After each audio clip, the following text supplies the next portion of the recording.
నాకెందుకులే అని నా సినిమాలు నేను చేసుకుంటున్నా. ఎస్, అమరావతి విషయంలో శివాజీ ఎప్పుడైనా మాట్లాడతాడు, ఎప్పుడైనా ఏ పార్టీతో అయినా ఎదురెళ్ళి మాట్లాడతా. అది రైతుల కష్టం. ఆ కష్టాన్ని మీరు మీ ఇష్టం వచ్చినట్టు ఎవరికాళ్ళు వాడేసుకుందామంటే చూస్తా ఊరుకోం. ఏంటి, నేను ఈ సినిమా రిలీజ్ ముందు ఇచ్చిన ఇంటర్వ్యూ మీ అందరికి చాలా ఇబ్బందిగా అనిపించింది కదా.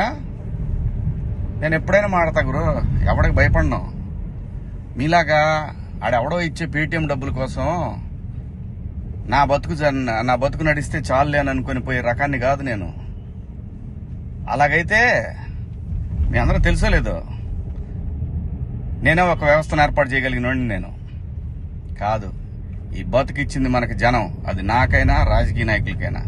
మధ్యలో పేటీఎం గాళ్ళు ఉన్నారు చూసారా మీరు, మీ అందరూ ఈ సినిమాని ఆపగలరేమో, మీరు శివాజీని ఆపలేరుగా. ఏంటి, సినిమాని ఎలా ఆపగలరు మీరు? మొత్తానికి ట్వీట్లు వేసి ఇన్స్టాలో మీ ఇష్టం వచ్చినట్టు రెచ్చిపోయి సినిమాకి కొంతమంది ఇక్కడ రెగ్యులర్గా రివ్యూలు ఇచ్చే వాళ్ళతోటి రాపిచ్చేసి కింద కామెంట్లు పెట్టిచ్చేసి, ఒకడైతే వాడికి ఒక 100K సబ్స్క్రైబర్స్ ఉంటాడు. సినిమా రిలీజ్ కూడా కాల. ఆశ్చర్యపోయాను నేను, ఏంటి ఏదో తేడా కొడుతుంది అనుకున్నా. అయినా నేను కంప్లైంట్ ఇద్దాం అనుకున్నా, అయినా వద్దు పిల్లనాళ్ళు బాధపడటానికి. కానీ రే, పేటీఎం బ్యాచ్ నన్ను తగులుకుందాం అనుకుంటే మీ ఓడికే ప్రమాదం. గుర్తుపెట్టుకోండి, నేను జనం కోసం బతికే మనిషిని, జనం డబ్బుల కోసం బతికే మనిషిని కాదు. వద్దు గురు, నా జోలి వద్దు. జగన్ గారు, నేను మళ్ళీ చెప్తున్నా, నాకు రాజకీయాలు వద్దు. నాకు కావాల్సింది, నేను అమరావతి రైతుల కోసం నిలబడ్డాను, జనం కోసం నిలబడతా. అది ఏ పార్టీ అయినా, అది మీరైనా ఇంకో పార్టీ అని ఎవరైనా సరే, ఎదురొస్తే జనానికి ఎదురొస్తే మాత్రం నేను నిలబడతా. కానీ నేను మాట్లాడుకుందా ఇంక నుంచి.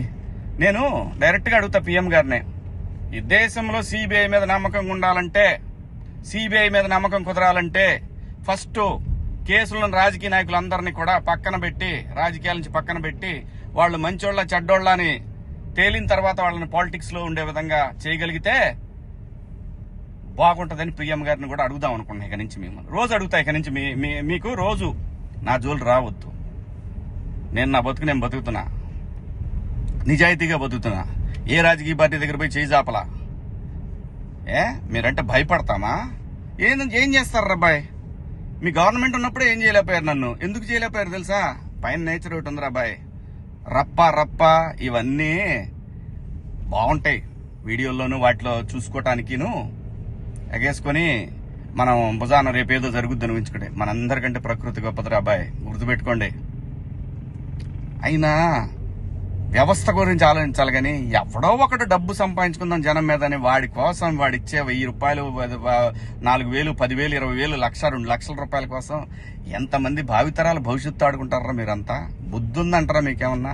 మనందరం ఏమి లేకుండా ఇంత దూరం వచ్చాం కదా.